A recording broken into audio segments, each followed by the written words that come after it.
What's up, everyone, and welcome in to your Celtics source on this Patriots win Sunday, six in a row. A sloppy performance, very much like what we've seen from the Celtics this entire season. But this is a Celtics show, so we will talk about the Celtics. And I wanted to start with you. You know, you can take whatever you want from last night. You're playing against a very talented Houston Rockets team. You're playing against on a back to back. It's sort of a scheduled loss in my eyes. I don't disagree. I hate the scheduled loss comment. I think about it this way. If you tell me you're going to play Houston, Philadelphia, and Cleveland, and you're going to take two out of those three, Right. I'm going to sleep at night. I'm going to sleep at night. Yeah, So, that's probably fair. like, still crushed Cleveland, barely hung on against Philadelphia, though should have won by more, but a win's a win. Hmm. Patriots as well. And then you just got steamrolled. I think you just ran out of gas. Yeah, This I mean, they were they don't never have in the the game. depth. They were never in the game. It Yeah, didn't, I mean, that's right. at no point were they winning that game. Nope. And I just think, this team doesn't have the depth to fight through a rough run like that. And that Philadelphia game was tough. I mean, it was a tough game. Hmm. So I think that's right. I mean, Al Horford would have been sitting tonight anyway. So Yeah. But I wanted to take this video to talk about some, silver linings from from the season so far. I want to talk about Josh Minott at the end because I think he can be a valuable piece, not just this year but next season as well. yeah. But before we do that, I have five stats that I think are defining this start to the season, and it's not the stats themselves, but it's the play style that is coming about because of these stats. The starting five. That's how we do it on this show. Let's go. Give it to us, Z. Yeah. So the first stat is that Derrick White is shooting 26.1% on wide open threes. So that is 4 to 6 feet of space. And he's making just 12 of 46 total attempts. I think he shot 38% last season. Yeah. All right. What's that number two? Well, Or you want to talk step, about that one first? what you want to save that one for after? Or? Oh no, we could talk about that. I think Derrick White hasn't had a great season so far, early days. I do believe he'll shoot better. We can't overlook that he's the center of attention now, right? Same. Yeah. I mean, you were going to say the same about Pritchard when you probably give me his stats in a little bit, right? And it's like when you're on that front line and you don't have a Tatum drawing the number one defender, when you don't have, a Porzingis down low or something like those guys are getting picked up harder and faster. Even I know you're giving me open looks, but I think it's affecting his whole game. Yeah. I mean, I'm looking at the way Derek White's playing, and he's taking these deep threes that, he's trying to get open, get that 4 to 6 feet of space, but he's taking shots from the logo or way outside the arc, trying to get that open shot. And those are just unreliable shots to begin with.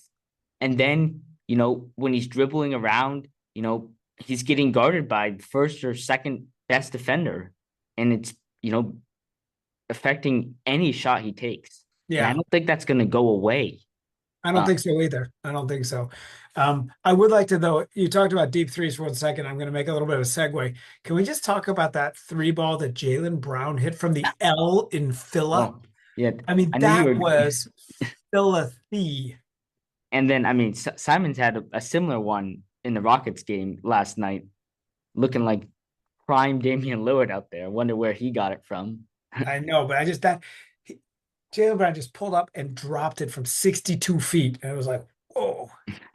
So, but I think you're right. I think White After, is well, I mean, after he went into the paint and back out of the paint, he was trying to find a way to get a shot off, and finally he just chucks it up. we're not talking about Jaylen Brown, but we'll come back to him. I was listening to some of the competition who was calling the game. I think they had some good insight. So we'll come back to Jaylen Brown another point. But I think you're right. White is getting pressure and that's not going to change. And I think it's affecting his game. Well, I mean, the next stat that I know if you want to talk about can be Jaylen Brown. I do have a stat on Jaylen Brown. Okay. Um, Okay, let's and go, that Jay. is that sort of the opposite of Derrick White. Jaylen Brown is shooting 46% from three to start the season. Yeah, I think we know that as Jaylen Brown goes, this team is going to go, right? Until Tatum is back and maybe even after that. The um the commentary I heard that I thought was really spot on was and we've seen this in the past, is that Jaylen Brown is not forcing the ball. He is taking what's given to him and he is delivering and converting, right? And so that, in the past, you see him drive the lane, lose the handle, do all the stuff that sort of made you a little frustrated about Jaylen Brown. And I don't think he's doing that. I think he's taking what they're giving him. Maybe it's threes, maybe it's the paint, maybe it's dish it off. And so I think that it's really it's nice to see he's converting on what they give him. Mm-hmm. What do you Um, think? yeah, I think that 3 point percentage is going to come down. He's not going to shoot 46% the entire season, especially with the looks he's been getting. But it's nice to see that, you know, tough shot that he's, known to making, that mid-range shot that that is not a great shot for anybody, but he's made it a great shot. It's Yeah. nice to see that that's falling because that's his bread and butter. And that's, he's had back to back before that Rockets game, he had back to back 30 pieces. Um, so, he's doing his part on the offensive end. And I talked about this the other day. There are turnovers that are going to come with him, especially when you're handling the ball that much and you're not, I'm not saying he's not used to handling the ball, but it wasn't his main priority Yeah. on previous years. So that's going to take time. I think those turnovers are just going to be there all season with that usage that he's getting. But if he's going to be, consistent and efficient shooting wise, you can deal with some of those turnovers. Yeah. I mean, look, everybody turns the ball over sometimes, right? I think if he can keep shooting anywhere in the 40s from three, right? Mhm. 40.000 and keep delivering, 30 spot a game, like you can't really ask for much more. Mhm. So, Um, moving on, I'll stay with the offense for one more stat, and then I have two defensive stats. okay. Um, the Celtics, and this is, I guess, is not really solely an offensive stat, but the Celtics have a pace of 96.3 possessions for 48 minutes, which is ranked 30 out of 30 NBA teams. Yeah. After coming into the season and saying they were going to play fast and get out in transition, what's going on with that?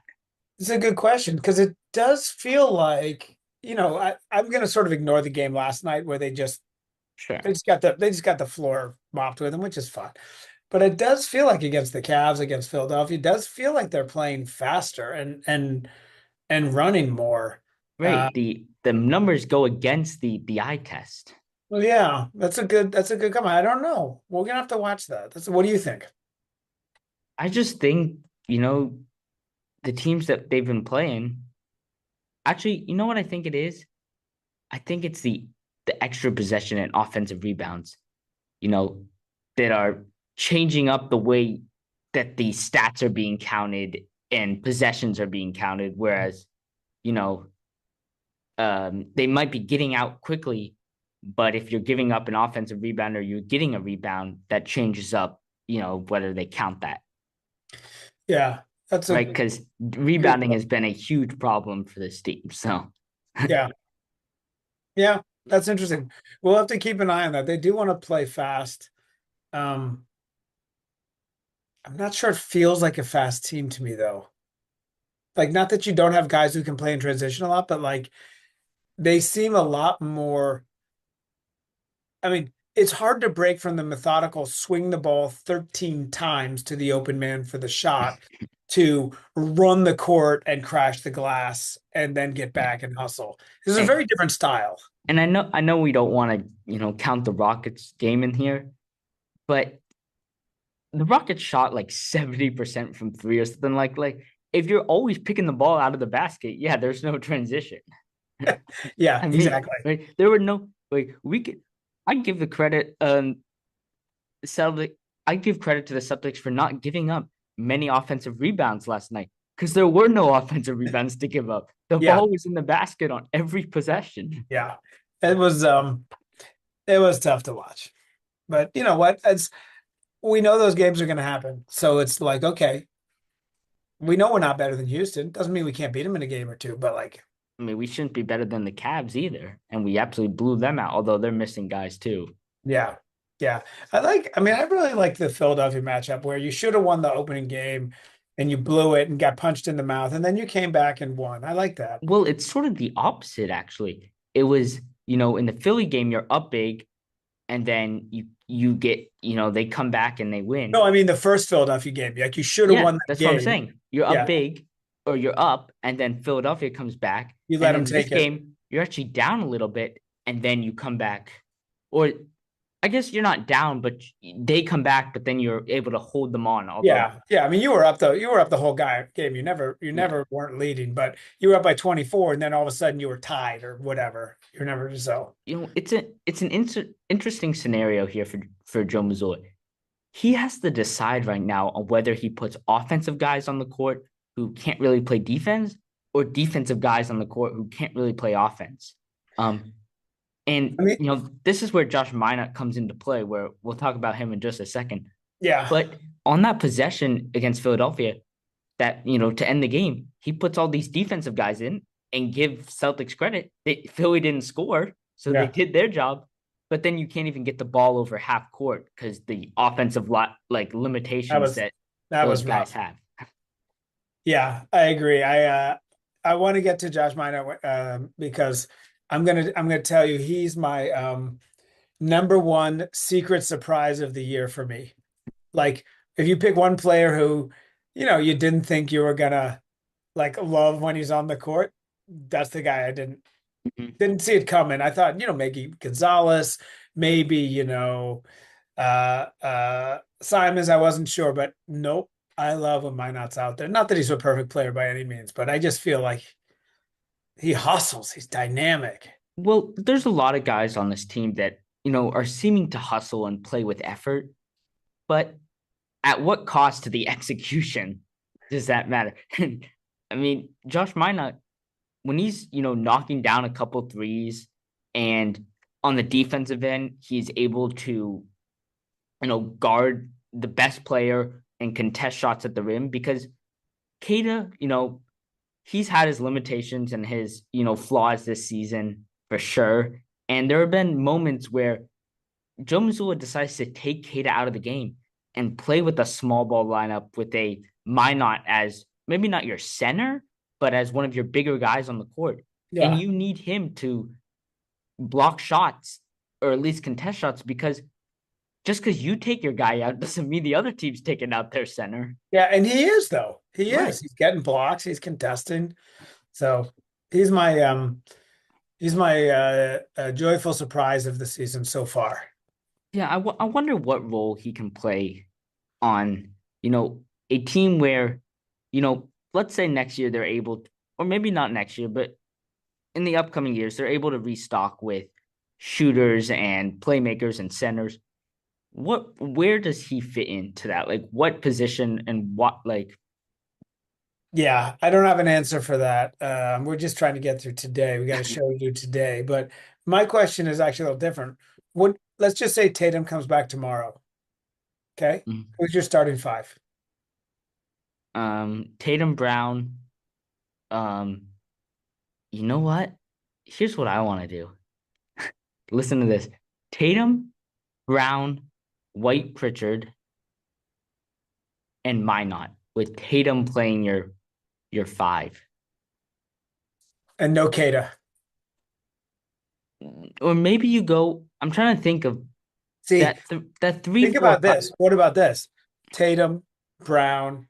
White, Kata, and Minott as your starting five. Yeah, so you put Pritchard back on the But bench, Pritchard and Simon's on the bench, and they come off and just score of like up. crazy. Yeah, I like that idea.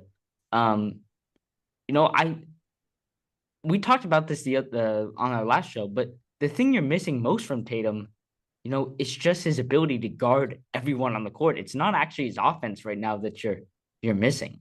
Well, the other thing you're missing, but on offense, I mean, you're not missing the points. You're not You're missing missing the some points, points, but but you're missing the playmaking and the playmaking and the gravity. He yeah, that's pulls fair. That's the fair. best guys to him so other guys can Yeah. score. Right I now, mean, Brown is pulling the best guy to him, and White has the number two guy instead of the number three or four guy.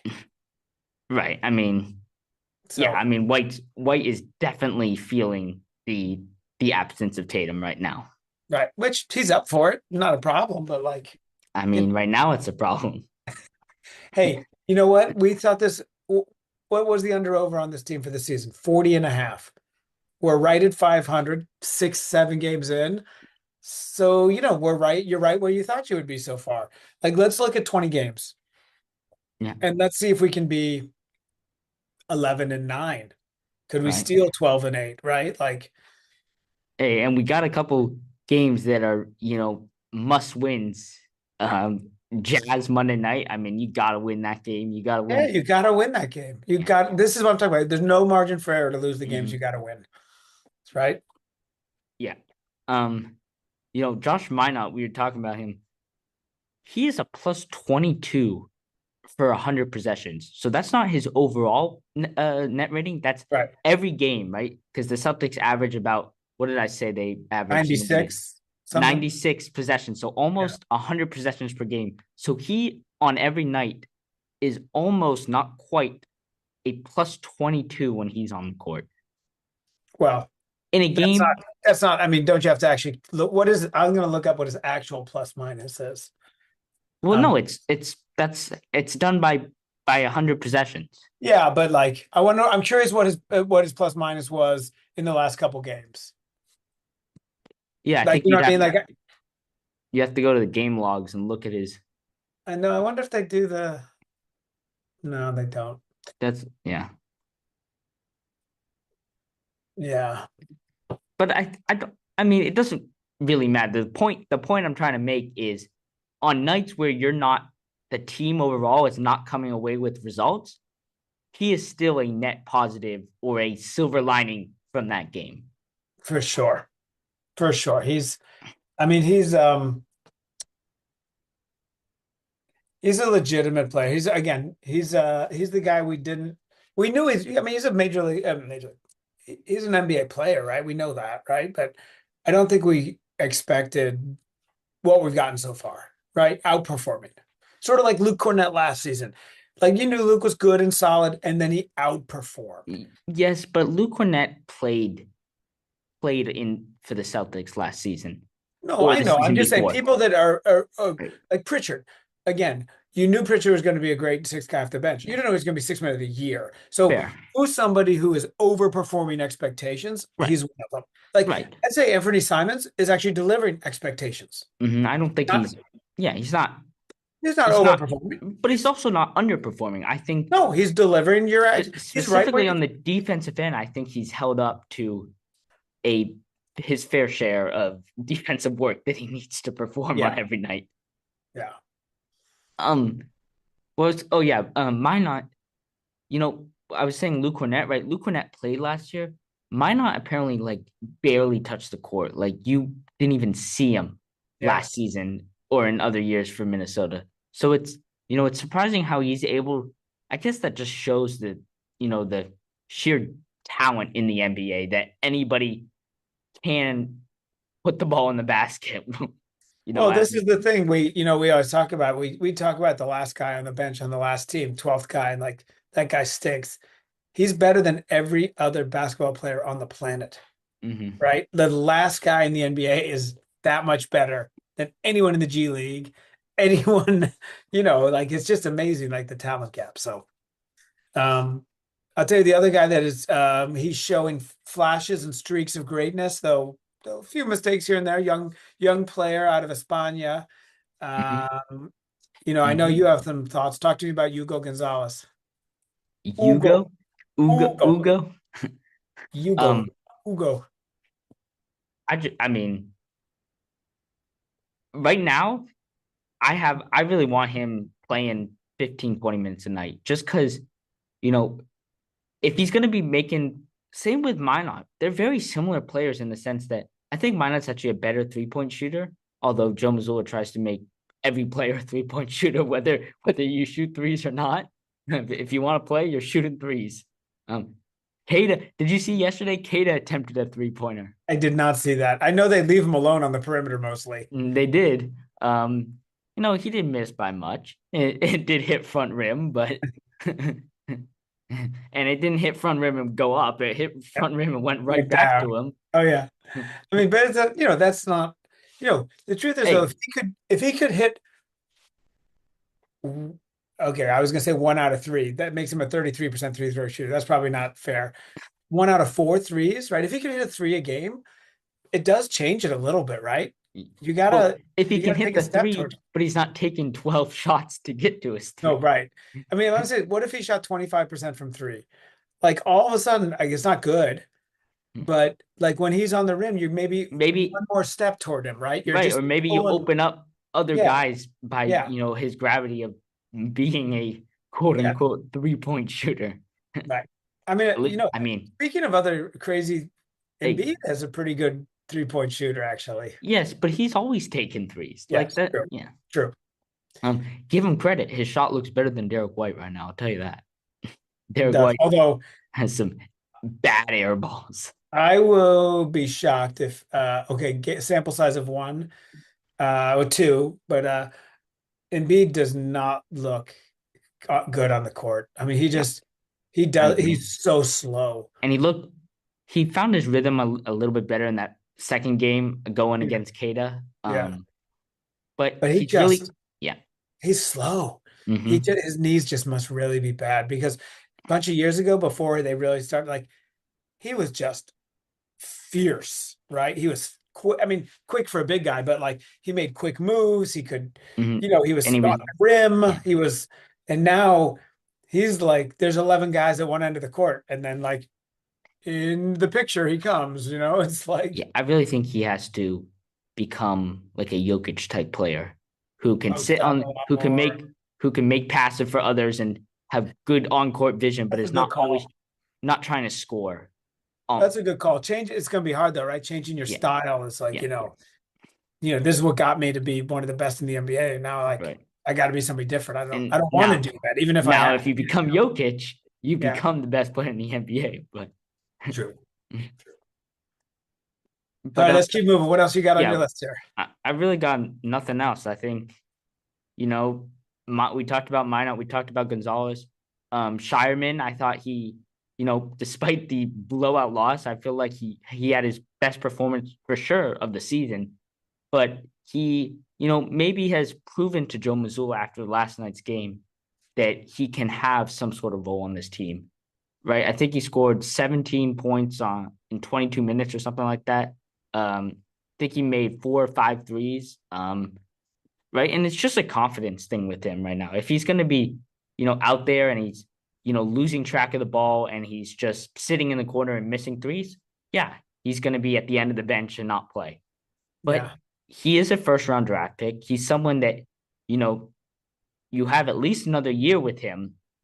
And you really want him to become a valuable piece of this team, Oh, right? and I wonder if how long it'll take, because I think it's a when, not if. They're going to start moving pieces.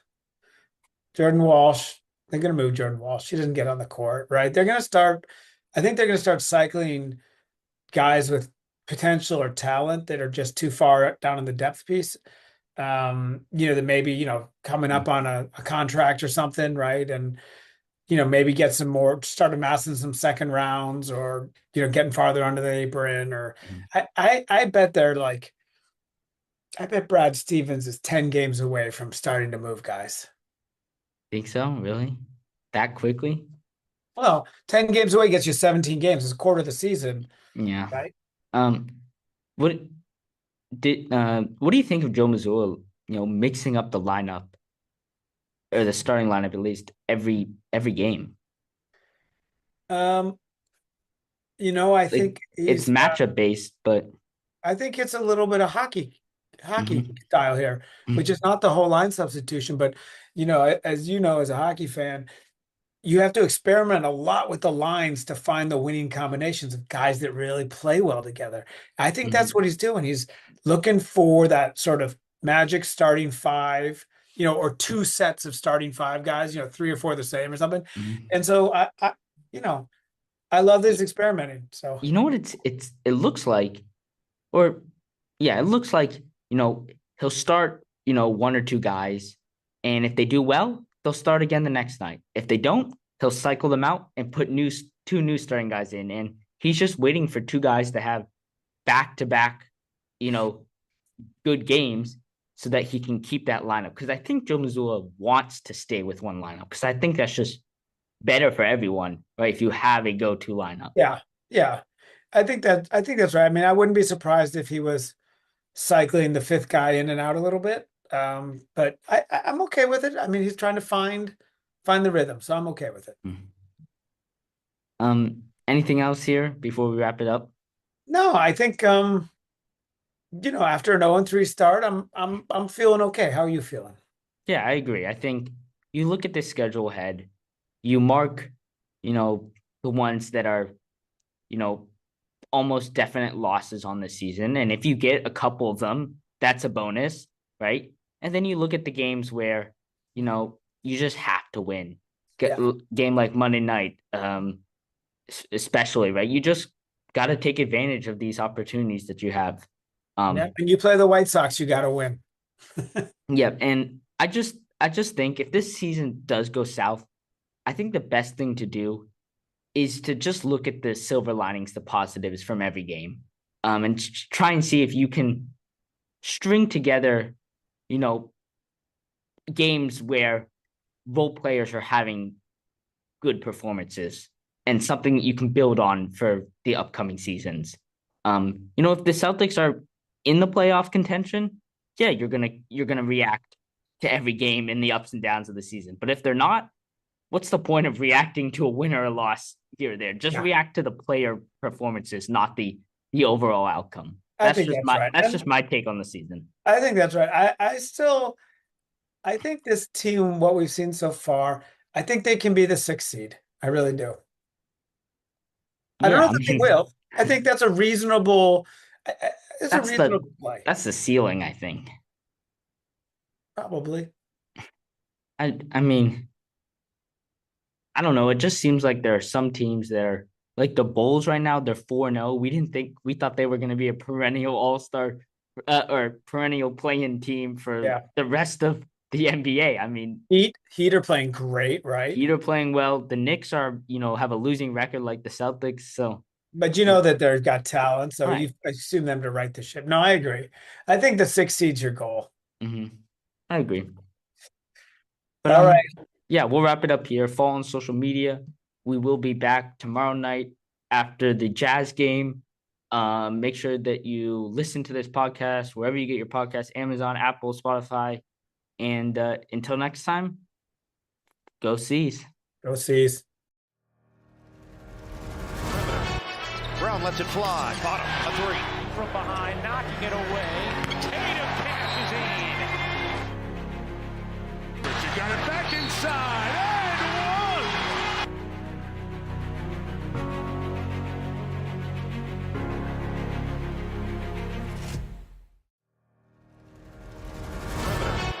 Brown lets it fly. Bottom, a three. From behind, knocking it away. Tatum